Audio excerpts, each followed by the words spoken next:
Perhaps first you'd clarify the work of a hospice and how different it is from a hospital.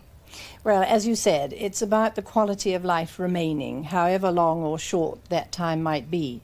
So it's something that comes between a hospital and a patient's own home, offering something of both, really. But at the point where the acute hospital says, we cannot do more actually to cure this disease, but you do need skilled help to control its results and to give you the best possible life you can have. Tell us about David. Where did he come into your life? Well, this was a long time ago. Having been a nurse, I was in fact working as a social worker in a teaching hospital in London. And in the very first ward that I took over, there was this young Polish Jew who was just 40 at that time, who didn't know, as I did, that he had an advanced cancer, who had no family and really very few friends. And I followed him up as his social worker. And when he became more ill, he was admitted to another hospital in another part of London. And I was really one of his few friends, and I spent a lot of time visiting him. And I suppose, in a way, it sounds a strange relationship, but we became to know each other on a very deep level in the 2 months or so that he had left. And there was obviously a tremendous need for him to give some meaning to his life, because here he was, dying at the age of 40 and feeling really no ripple on the pool. It hadn't made a difference that he'd been there. And talking about those needs of his to understand sort of who he was, what has happened and so on, the idea of somewhere that could have helped him better than the busy, busy ward he was in, good though his ward sister was, sort of grew up between us. And so, as I say, when he died, he left me this money. And he said that was for a window, yes, for he a did. hospice, didn't he? Yes, because he was just talking about it, and he suddenly laughed and said, "I'll be a window in your home." And then one other thing he said became a very important part of hospice. One day he was looking very sad and suddenly said to me, "Can't you do something to comfort me?" And so I repeated the 23rd Psalm, "The Lord is my shepherd," which I knew by heart. And he said, "Go on." And I said something else in the Old Testament, because after all he was Jewish. And then I said, "Well, can I read you something?" And he said, "No, I only want what is in your mind and in your heart." And although he really just meant that at that moment, in my mind afterwards, it sort of grew to show that what people like him needed was everything we could give of the mind, every skill, every understanding, but also with the friendship of the heart as well. There are other gentlemen in your life, 2 Polish gentlemen. More about them in a moment. What about your love for your father? You did like him very much, didn't you? Yes, we loved, we fought, like lots of fathers and daughters do. And I think, you know, one always has the feeling that at the beginning of the school holidays everything you do is right, and at the end everything you do is wrong. But in fact, really, basically in both those times there's a very strong relationship going on. Did you have a happy childhood? No, I didn't find growing up at all easy. There was a lot of tension at home, and I just didn't fit in at school either, so I didn't find it easy. And I was a very obstreperous teenager. I remember my father saying to me, "The trouble with your feelings is they need so much relieving." And, you know, I was so tall. I was always falling over myself. I was too big.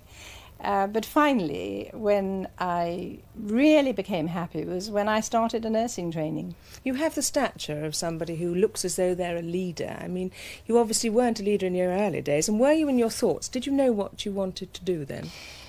No, I didn't. I was really floundering a lot. And the only thing I could think of was to try and follow my father, who was a chartered surveyor and estate agent. And then I thought, well, perhaps if I get myself to Oxford, I might be secretary to a politician or something like that. But that wasn't really a feeling of this is what I must do or really want to do. You only lasted a term there at Oxford initially, didn't you? Well, I did a little bit longer than that, a year before the war and a term of wartime, because it seemed to me no place to be as a girl during the war, and rather to the disgust of 1 or 2 of my tutors, I came down and told my family, who had really said, "No, you mustn't do this before," because I had suggested it right back, "I'm going to be a nurse." And so I had to wait to get into a training school, and then I went to St Thomas's and started training. And when you came out at the end of the war, you then moved from nursing to medicine as a doctor. So that's quite a transition. Well, that no, stage. I didn't come out from my own choice. In the last year of the war, I finally hurt my back, so I couldn't nurse any longer. So I went back to Oxford and I finished off a war degree and got a diploma that enabled me to become a social worker. And it was 3 years of social work back in St Thomas's. That was when, of course, I met David, that made me realise that perhaps there was something more, and certainly I already belonged in hospital. But even before that, just as I finished at Oxford, I became a committed Christian, something that happened fairly suddenly, although I'd been searching for a long time. And the feeling then was, you know, of thanks and what can I do, in a sense, to serve, and no idea what it would be. And so then I met David, and then the clues began to come. Anthony was another big clue, wasn't he? Yes, well, he happened later still, because when I finished my medical training, which was quite a plod in your 30s, although I had many good friends along the way by this time, when I finished that, I was lucky to get a clinical research fellowship from another hospital, which enabled me to work in one of the older hospices, who were doing marvellous, tender, loving care, but, as I might say, you know, virtually untouched by medical advance, and there really was a possibility of starting to do some work on pain control. And among the patients there, about 2 years after I'd started, came another Pole. And he was with us for about 8 months. He was a person who made a great impact on all the staff around, actually. And in his last 3 weeks, we suddenly started meeting in a new way. And, do you mean you fell in love with him? Well, yes, we did. We were never alone. We were always in the ward. I never could take more than an hour with him. But it's an experience that taught me, perhaps more than anything else, that time simply isn't a matter of length, it's a matter of depth. And I think at the end I could say we haven't missed saying anything we needed to say to each other, and we haven't said anything we regretted, but we've never had time to do anything more than once. My goodness. It must have been quite a traumatic time for you after he died. I think you were saying you were always in the ward, so you had no physical contact bodily, presumably. Yes. Well, as a Pole, he used to kiss my hand from time to time. And as a doctor, I mean, I couldn't pull the curtains round more than I would have done anyway. I was looking after him. But one evening, when I'd come back, in fact, to see that another patient was all right for the night, I did go down to see him, and we just did kiss once, as it were, praying the Lord had put up a screen. Did that time after he died feel dreadful to you then? You did love him very deeply. Yes, I think that it was, again, a very unusual relationship, but it piled a tremendous lot into it. I suppose it's a kind of Liebestod in a way, and that death and love and God were sort of all there together. And so therefore, because he was also a very mature person, much more mature than I was, I had to do a tremendous lot of somehow incorporating this into myself. We didn't have any ordinary things to remember. So it was a slightly muddled bereavement. But it did give me an understanding of what it was like to be so ill.